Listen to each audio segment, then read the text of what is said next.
Hey, it's Carrie. And Ashley. We welcome you to the Self-Care Cafe. We are both health professionals and moms and nature lovers and food lovers and love helping women get over dieting and just start living. We think that talking about bodies and perfect bodies and dieting is just boring. Did we put you to sleep there, Carrie? Yes. So if you are ready to ditch dieting and get to living and talk about more important things, then you are in the right place. We don't put shame and guilt on the menu here. You don't even have to tip us. Nope. Come hang with us. The advice is free. We want to have a bunch of girlfriends to just hang out with and get real with. And it's time to start living, ladies.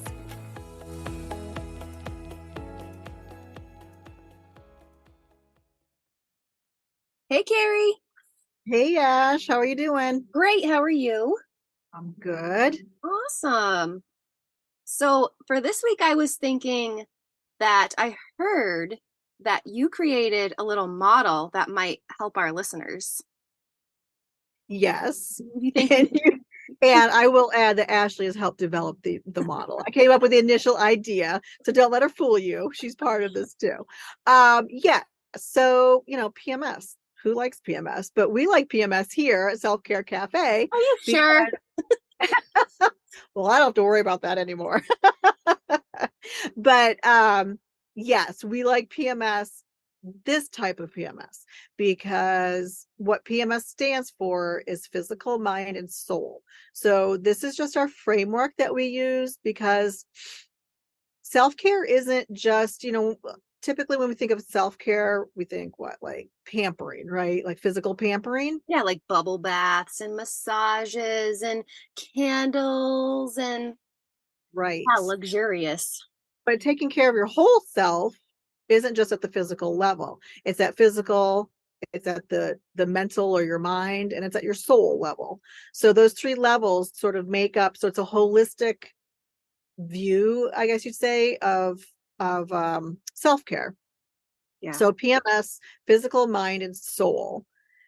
So we've broken it down. So starting with the physical aspect. So we include, and this isn't like necessarily all include, like exclusive. What am I trying to say? Like there might be some areas left out that might fit into this, but you'll see that some of the, like, we also believe all these areas, they're interconnected. So we have three circles, right, that connect in the center, because you can't really separate physical, mind, and soul. It all is connected and affects the other areas. Right. So if you're feeling pain, right, mm-hmm. for physical, let's just say as an example, it's totally going to affect the rest of your body, your mind, your soul, or emotional level. Because if you're having like acute pain, but it's not like a broken leg or something, you're not going to be able to focus on other things. It's going to be kind of all consuming, and you won't be able to focus as clearly. You might not be able to do your normal activities.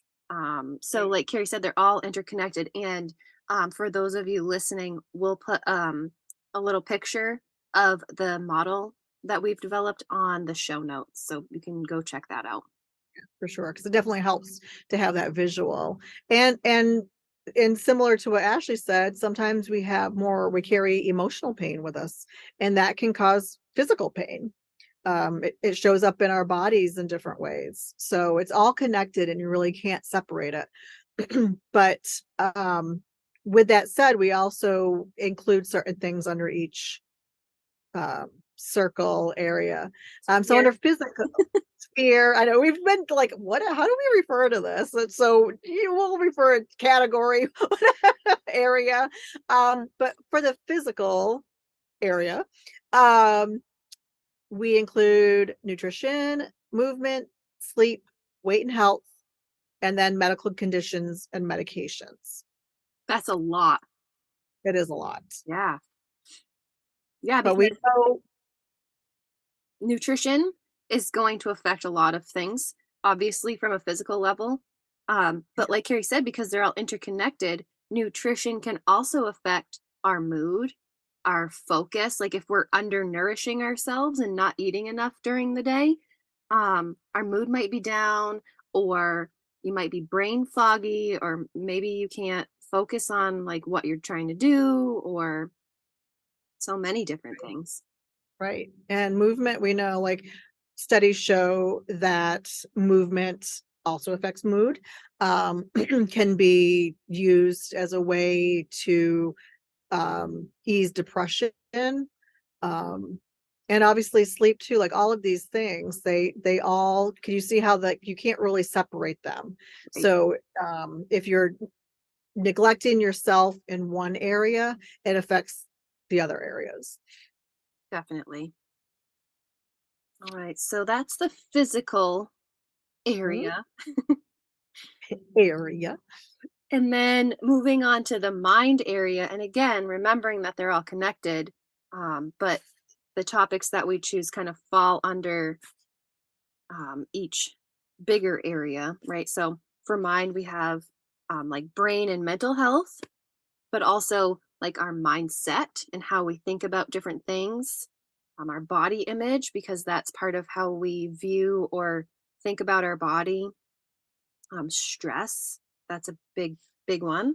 And we stuck finances in here also because it's definitely a an area to consider as part of your overall health and self-care, because it's such a big part of how we live, right? And so we thought that it fit best under our mind category. Yeah, for sure. And like you can work on your money mindset, uh, which I've had to do. I won't get too deep into that right now, but it's there's definitely, so a lot of these are mindsets and beliefs. So they relate to sort of things like that. And yeah, so the next one is soul, the soul level includes things like service, so like service to others, serving other people, relationships and social networks, that type of thing, friendship, um, spiritual, emotional, rest, which is, now you might be thinking, well, they did sleep, but rest is different from sleep. And then home, and your home, because your home should feel, no matter where we talk about, no matter where you live, whether it's in an apartment or um, a yurt or a house or a cabin or a cottage, whatever it is, your home should feel safe Hmm. and comfortable and just kind of a part of an extension of you and your personality. And then also forgiveness, which is a huge one, that we talk about forgiveness, not just of other people, but also of ourselves. So you can see all that. And what I had neglected to say at the beginning is the point of all this, where those three circles interconnect, is what, Ashley? Where we could find our authentic self. Yes. So, Carrie, what is our authentic self?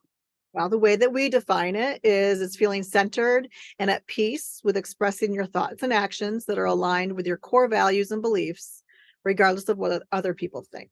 That's a big mouthful.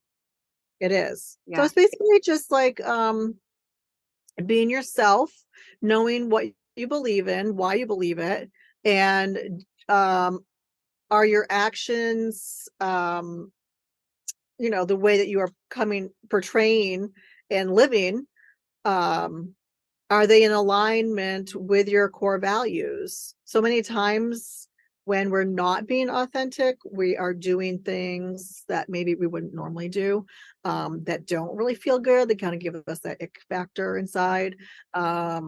That's like, it's not quite right. Why are you doing this? I mean, authenticity is such a huge topic, right? But kind of narrowing it down to knowing your values and your beliefs and living, using those as a guide to live by. Yeah, uh, and connecting it all to the self-care areas, it's like how do we take care of ourselves also in a way that we feel good about, right? So we talk a lot about ditching diets and stuff. So if you are thinking about, stopping dieting or kind of getting out of that diet mentality because dieting doesn't really line up with your values, that's one way to think of it. Like, I want to stop dieting because it's not part of my values, not how I want to live, even though I've been doing this. And so that's one step getting closer to your authentic self. Does that make Right. sense? Yeah, totally. And also notice that we include service to others, for instance, as part of self-care. So self-care, that's what self-care is. It's selfish, partly because in more holistic and total self-care, there's an aspect of serving others. And we talk about the difference between true service to others versus people pleasing, Yeah. right? People pleasing is actually more about serving yourself in certain ways. So we get into that too. Right. And one thing to note too is, and I'd like to hear your thoughts on it too, Carrie, but this whole piece of self care and how we sort of organize it, I guess, for lack of a better idea, um, we also understand that like the hierarchy of needs plays a role too. So if you're not familiar, there's Maslow's hierarchy of needs. And again, Mhm. we can link something in the show notes for everyone to be able to see. But basically, it's a big pyramid of different levels of needs that humans need to survive and thrive, basically. And it starts at the bottom with basically like nutrition, safety, really basic stuff just for survival, right? And then as we move up the pyramid, it goes through things like um, finances and resources for things that you want to do, not necessarily things you need to do. And then at the very top, um, the area is called like self actualization or like personal growth. And so, depending where you are and what you're struggling with, possibly, some of these things that we talk about may not be the right timing for you, right? So if you're struggling to get enough food, then we're Yeah, probably not going to worry about certain things either. right. Yeah. If you are struggling to feel safe, for instance, in your own home, um, then that needs to be worked on before you can work on serving other people Right. um, at a higher level.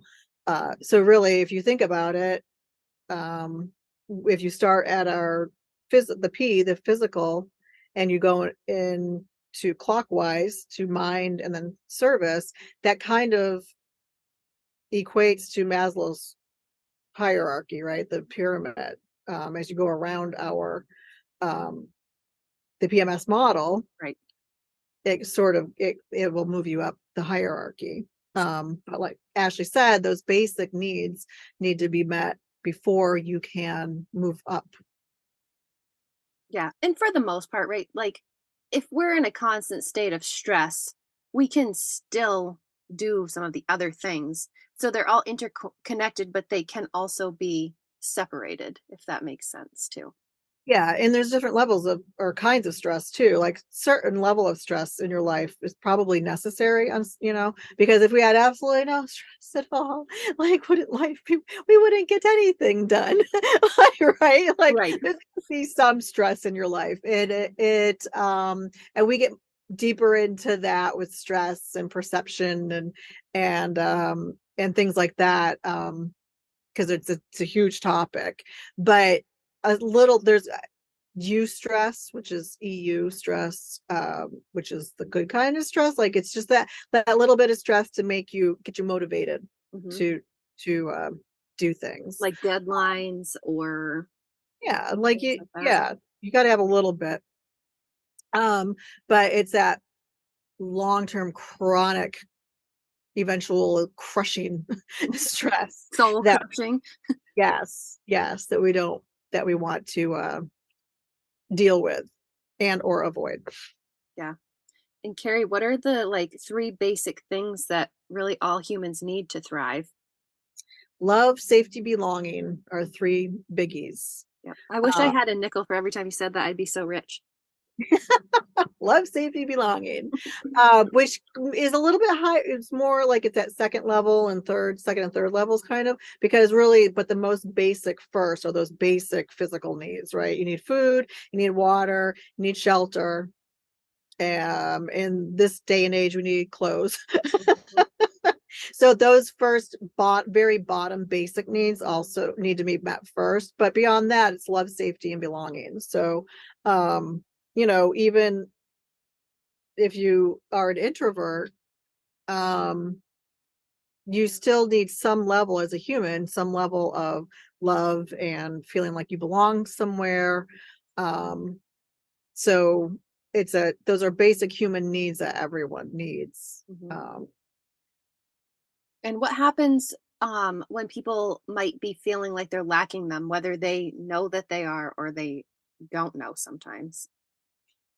Lacking love, safety, and belonging. Yeah, or just one of them, or Well, typically, if we are lacking them, then we tend to act out in certain ways, Mhm. so to speak, because we're always looking for those things. Like it's like our brain knows that those are needs that we have, and so it's always looking for it. So therefore, again, this is how you end up your adaptive self when you are looking for that love, the belonging somewhere. So you might think, well, I don't feel like I belong to this group, so I'm going to morph myself into this other kind of person, and maybe I'll be accepted over here, right? So it's kind of, I call it the chameleon complex. So you end up sort of changing. You're not being authentic, for one thing. You end up kind of changing. You might say, oh yeah, yeah, yeah, that's fine, I believe that, or that's okay to do that, or you end up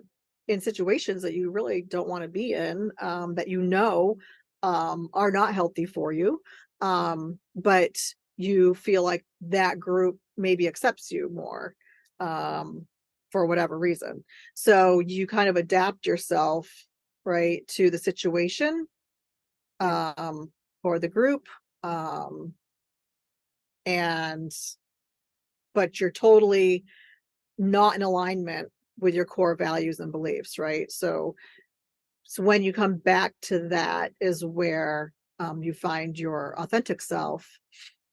And if you've been in that adaptive self mode for so long, authentic self might not feel that great in it, because it's like, well, I haven't really been here for a while.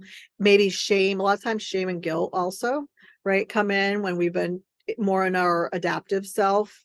So shame and guilt, when you come back to your authentic self, you might have some shame and guilt that you need to release, because the they will prevent you from feeling comfortable and okay with your authentic self. Does that make sense? yeah. And one thing I think I was thinking of when you were explaining the adaptive self is coming back around to a lot of the things that we like to talk about, like dieting, um, is maybe you're sick of dieting and you know it's not healthy for you or you're miserable doing it, but most of your social circle are doing a diet, or you know, they're always doing different things. And so that's something that you can all kind of bond over and talk about. And maybe they're all going to start doing, I don't know, some new thing. Um, and you feel pressured to do it, even though you know that it's not the best choice for you. So that is something that I was thinking about when you were explaining that. Yeah, no, that's perfect. And that could, any like dieting is sort of a habit, right, that we fall into, or that chronic dieting. I mean, other examples could be like, smokers. Yep. Smokers have their group, and they all smoke, and that's their thing. And they chit chat while they're on their smoke breaks or whatever it is. Um, and then when you make a decision, I'm going to quit smoking, what happens to your friend group? Like, are you going to lose all those people? Are they going to Mhm. be like, oh, you think you're better than us? Or, Right. whatever it is, like all the little, those voices in our heads that are like, no, no, no, no, you don't want to do that because you're going to lose your friends. Um, and so, like the same with dieting, are you going to lose your friends? What are you going to talk about if you're not on, the next crazy diet? Um, Hint, there's a lot more to talk about.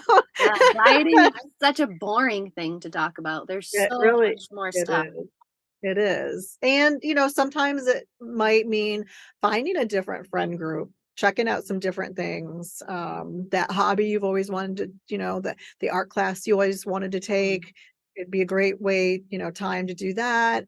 Um, Yeah, Whatever it is. and expanding your social circle too. So you can outgrow your social circles, which is really Absolutely. hard to talk about and think about, but and not necessarily you have to, you know, end conversations and end relationships, but you can evolve and you can, if you take that art class that Carrie mentioned, maybe you find some really cool people to hang out with and maybe you have other options. So if you don't feel like talking about dieting the whole time that you're with people, you can hang out with people from the art group. Right. Right. And the other thing too is you might be the instigator for other people in your group to be like, you know what? You're right. I'm so freaking sick of this too. Like, can I come with you? Or Or maybe we all need to chat about like, why are we doing this? Are we just doing this because everyone in our group is doing this and we all think it's silly, but right. here we go? Right. I mean, yeah. It's so hard sometimes, but sometimes you have to choose to be the pioneer, right? And then it's also, kind of that's how we grow. We're always our identity. If you're a chronic dieter and you've sort of taken on that dieting mentality as part of your identity, you also have to think, well, who am I? Who would I be without that? Who would I be without the dieting? Who would I be um, without whatever other thing you've taken on as your identity? When we can do it with things like anxiety and depression Mhm. sometimes, depending on the cause behind it. It kind of becomes like, well, like when I was, for all the years that I struggled with anorexia, um, even when I was out of the crisis period with it, I always had it in my back pocket so that when things in my life became chaotic and stressed out and out of my control, I could always pull my little security blanket out Mhm. and it was there for me. um I could flip the switch, you know um and fall back into those habits. And so I had taken it on as part of my identity. It was scary to let it go, but it was necessary to for me to grow. Right. And Let that's it go, then grow. exactly, that's what I was kinda gonna say. You said it so much better though. Yeah, so if you're like in dieting, might sound weird, but dieting, disordered eating might be holding you back from in other areas of your life. And so it might be important for you to explore that, um and think about that. Definitely. See, Ashley, you brought up this authentic self cycle, or is that what we're calling it? Sure. So, Carrie, wanna tell us a little bit about it? Yeah, so this is kind of going counterclockwise, in our framework, starting with the soul level is where our beliefs kind of lie, right? Like I call it also, another way to think of it is heart, head, hands. So at the soul level is sort of where your beliefs lie, which are formed early on in childhood. So it's those limiting beliefs, aka lies, that you believe about yourself and other people and how the world around you works. And it's the limiting beliefs because they hold you back, they limit you and how far you will go in life, and grow. It keeps you limited, uh, for in many ways. But those lies like I am, worthless, or I'm lazy, I'm stupid, whatever your beliefs are, those lie in your soul level. Yeah, or even the flip side too, like your core values and um like your morals or how you think of yourself, like Carrie said, positive or with the limiting beliefs on the more negative side. Right. Um they kind of all live in that soul level. Right. Thank you for pointing that out. Yeah. Actually, I tried to focus on the limiting beliefs, but like Ashley said, it is also your positive beliefs, your values, your morals, and that kind of thing too. So it can go either way. And then your beliefs, because they influence your thoughts. Okay, so we're at the head level or the mind. And then your thoughts are interpreted or come out as your actions, your behavior. Yep, the physical side, Right. kind of. Yeah. Yeah. So soul, mind. So now we're working, so starting at the soul level and working back around mind and physical.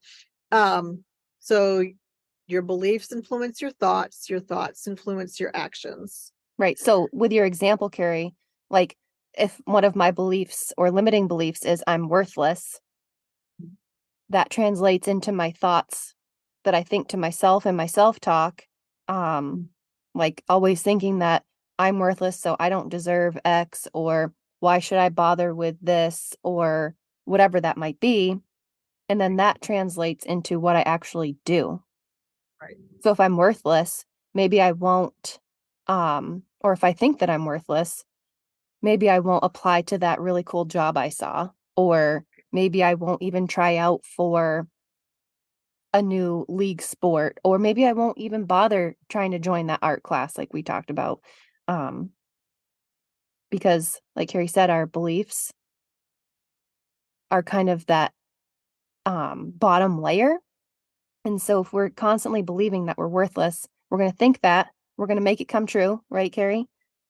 Right. And then Right. we're going to do the things or not do the things depending on how we feel about ourselves. Right. Because your brain, so at the mind level, your brain's job is simply to keep you safe. That is like at the bare bottom, right? So keep you safe. So is it might sound weird if this is the first time you're hearing this kind of thing explained, but in order to keep you safe, so think of your comfort zone. Okay. So you got a little bubble going on in your comfort zone, and whatever you've done to this point in your life has kept you safe, like you survived, right? So outside of your comfort zone, your brain's like, oh, no, no, no, that's not safe, not safe, not safe, right? So weirdly enough, dieting for some is like keeping you safe Right. Because we know because what to expect, right? Like that comfort level. We know what it's going to look like, even though it doesn't make us feel good, maybe, or even though we don't like it, or even though we don't want to do it. We know that we know what to expect. We know what comes with it. We know what to do. It's right, comfortable. right. So you embark on the next diet, and um sorry, just lost my train of thought. So if dieting's in your comfort zone, you're going to keep doing it. And outside that, let's say as an example that intuitive eating and trusting yourself and trusting your body is outside of your comfort zone. So your brain is like, no, no, no, no, you cannot do those things. I'm keeping you safe. Let's try the next diet. So then you try the next diet, even though you're miserable, you're hungry, um, your mood is low, your energy is low, you hate it. But like Ashley said, you know what to expect. You don't know what to expect outside of that comfort zone. That's scary out there. Fear lies out there because you're not really sure. Should you trust yourself? Well, you couldn't trust yourself, like to, to not eat that piece of chocolate cake. So how are you going to ever trust yourself enough to like totally give up dieting? So what happens is your brain then, whatever your belief is and your thoughts, your brain's going to look for evidence. So when you go stray off your diet, okay, and you eat that piece of chocolate cake and maybe half the cake because you've been depriving yourself, that is your brain's evidence to say, see, told you, you can't trust yourself. Intuitive eating would never work. Why even bother? Get back on your diet and stick to the plan and follow the rules. Right. So your brain, based off your beliefs and what your brain is thinking, your beliefs are in your comfort zone, whether they're the positive beliefs or the limiting beliefs. And your brain only goes off those. So it's always going to look for evidence as to why. Like, here's another example. Let's say your partner cheats on you, and or let's say a previous partner cheated on you, or maybe a couple of them. So now you have this belief like, they just do that. Like, whoever I'm with is going to do It's that. just part of it now. Right. It's just part of the whole relationship thing. Everyone cheats on each other. So then what happens when you get into a new relationship, your brain's going to, that's your belief.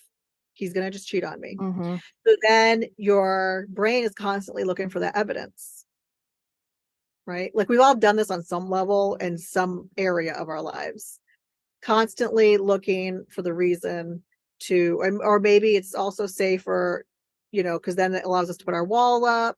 We don't get too close to the person, so we don't get hurt, right? So it's just Right. like this avalanche, really, that ends up happening. But it's your brain is always, unless you train it to do otherwise. So that's the good part, is that you can train your brain to stop looking for that evidence, to change its beliefs, and all of it, because otherwise, why bother, right? Right. And we'll talk about training your brain in a few Mhm. weeks, probably.